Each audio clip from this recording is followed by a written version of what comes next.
Hello friends, welcome to YouTube channel Education Niketan. आज केंद्रीय मंत्रिमंडल में भारी फेरबदलाव किया गया है। इसके बाद किस व्यक्ति को कौन से मंत्रालय दिया गया है, इसकी सबसे लेटेस्ट सूची मैं आपके साथ साझा कर रहा हूँ। ये बीपीएससी, बीएसएससी या बिहार दरोगा की जितनी भी प्रारंभिक परीक्षाएं होने जा रही हैं आगामी, उन सारे परीक्षाओं के लिए उपयोगी रहेगा। खासकर जो बिहार के नाम हैं, हम उसको स्पेशली फोकस करते जाएंगे ताकि आप उसे मार्क करेंगे कि बिहार से किस व्यक्ति को कौन सा मंत्रालय दिया गया है।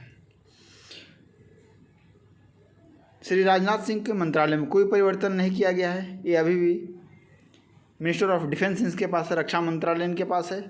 श्री अमित शाह जी होम अफेयर्स इनके पास है। और साथ ही साथ याद रखिएगा इसको कि मिनिस्टर ऑफ कॉरपोरेशन सहकारिता मंत्रालय बनाया गया है और इसका भी मंत्री अमित शाह को बनाया गया है। तो इस दृष्टि से महत्वपूर्ण हो जाता है कि नए बने सहकारिता मंत्रालय के मंत्री अमित शाह हैं। नितिन गडकरी के भी मंत्रालय में कोई परिवर्तन नहीं किया गया है। रोड ट्रांसपोर्टेशन एंड हाईवेज इनके पास है। निर्मला सीतारमण, इन पे उम्मीद थी कि इनके मंत्रालय में भी परिवर्तन किया जाएगा क्योंकि फाइनेंस की स्थिति देश की अच्छी नहीं है, लेकिन फिर भी प्रधानमंत्री ने इन पे विश्वास जताया है। और मिनिस्टर ऑफ फाइनेंस और मिनिस्टर ऑफ कॉरपोरेट अफेयर्स अभी भी निर्मला सीतारमण है। इसके बाद कृषि बिल को लेकर काफ़ी चर्चा में रहे। श्री नरेंद्र सिंह तोमर के भी विभाग के साथ सरकार ने छेड़छाड़ नहीं की है और ये भी agriculture and farmers welfare minister बने रहेंगे।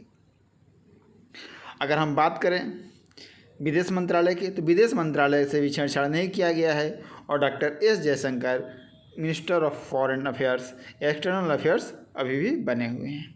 Arjun Munda minister of tribal affairs हैं और Shrimati Smriti Zubin Irani minister of women and child development.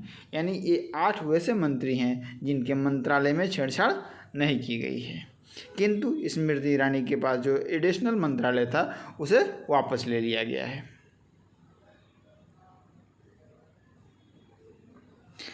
अब जिन मंत्रियों के मंत्रालय में परिवर्तन किया गया है उसे देख लेते हैं। पीयूष गोयल, जिनके पास पहले रेलवे मंत्रालय था, अब रेलवे मंत्रालय उनसे ले लिया गया है। अब उनके पास commerce and industry, minister of consumer affairs, food and public distribution and minister of textile Shri Dharmendra Pradhan, इसे आप याद रखिएगा। Minister of education, minister of skill development and entrepreneurship इन्हें दिया गया है और यह मंत्रालय पहले निशंक के पास था। Pralhad Joshi minister of parliamentary affairs, minister of coal and minister of mines.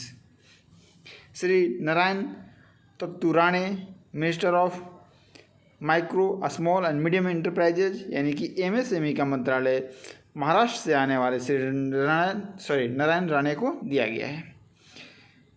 इसके बाद नॉर्थ ईस्ट का प्रतिनिधित्व करने वाले एस सोनोवाल को minister of port, shipping and waterways and Ayush मंत्रालय इन्हें दिया गया है। इसके बाद श्री मुख्तार अब्बास नकवी को माइनॉरिटी अफेयर मिनिस्टर बने हुए हैं। डॉक्टर वीरेंद्र कुमार को minister of social justice and empowerment दिया गया है, क्योंकि आपको पता होगा कि थावरचंद गहलोत को राज्यपाल बना दिया गया है, जिसके कारण यह मंत्रालय खाली हो गया था। श्री गिरिराज सिंह को minister of rural development and panchayati raj, यानी कि प्रधानमंत्री ने गिरिराज सिंह पर भी विश्वास जताया है और इनका भी कद बड़ा किया गया है और रूरल डेवलपमेंट और पंचायती राज जैसे महत्वपूर्ण मंत्रालय इन्हें दिए गए हैं। हाल ही में कांग्रेस से आए ज्योतिराज सिंधिया को मिनिस्टर ऑफ सिविल एविएशन बनाया गया है, जो कि काफ़ी चैलेंजिंग मंत्रालय है, क्योंकि कोविड के कारण सबसे अधिक प्रभावित अगर कोई मंत्रालय हुआ है तो वो सिविल एविएशन हुआ है और ऐसी स्थितियों में ज्योतिराज सिंधिया पर काफ़ी जिम्मेदारी रहेगी।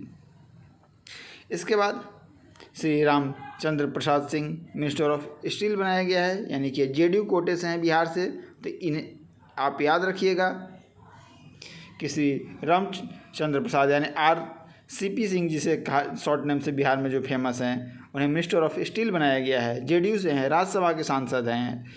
इसके बाद श्री अश्वनी वैष्णव मिनिस्टर ऑफ रेल, इनका भी कद काफ़ी ऊंचा किया गया है, काफ़ी बढ़ाया गया है। Minister of railway, minister of communication and minister of electronics and information technology, यानी कि काफ़ी हेवी वेट मंत्रालय इन्हें दिया गया है।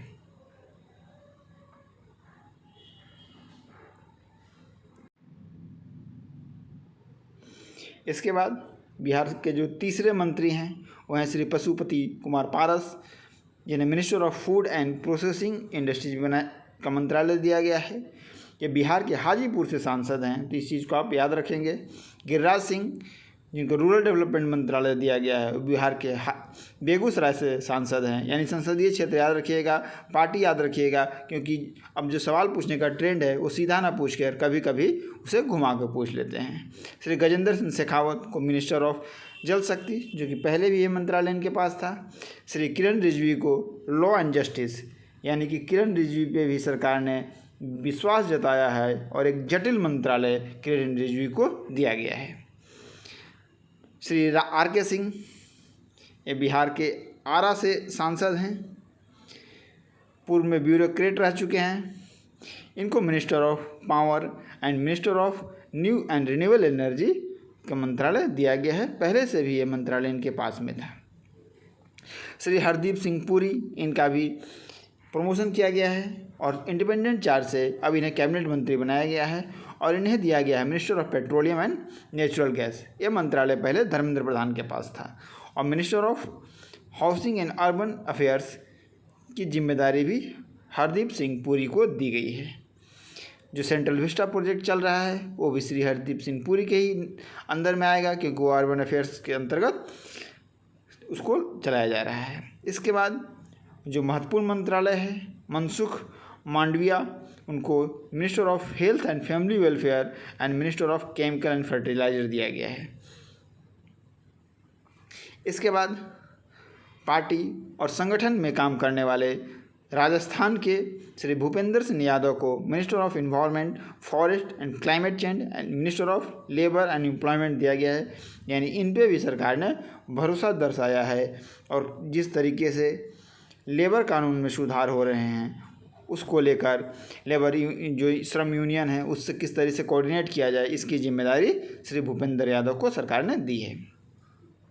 महेंद्र नाथ पांडे को हेवी इंडस्ट्रीज मंत्रालय दिया गया है।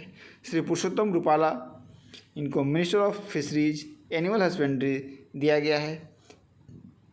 श्री जी किशन रेड्डी को minister of culture, minister of tourism, minister of development of north eastern region, और श्री अनुराग सिंह ठाकुर, इनका भी प्रमोशन किया गया है और इनको इंफॉर्मेशन एंड ब्रॉडकास्टिंग जैसे अहम मंत्रालय और साथ ही साथ minister of youth and sports भी दिया गया है। ओलंपिक वर्ष आने वाला है, ऐसे में इस मंत्रालय की महत्व और भी बढ़ जाता है। अब जल्दी से कुछ इंडिपेंडेंट चार्ज देख लेते हैं। राव इंद्रजीत सिंह को minister of state independent charge of statistics and programme दिया गया है। साथ ही साथ ministry of planning, minister of state in ministry of corporate affairs.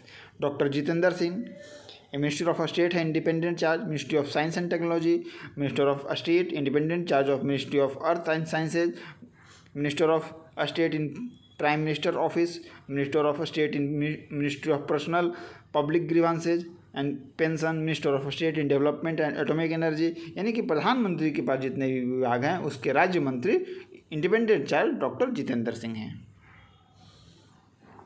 इसके बाद राज्य मंत्रियों की सूची है। मैं राज्य मंत्रियों की सूची पूरी की पूरी आपको पढ़कर नहीं बतला रहा हूँ, आप एक बार राज्य मंत्रियों की सूची प्राइम ऑफिस से खुद से देख लेंगे।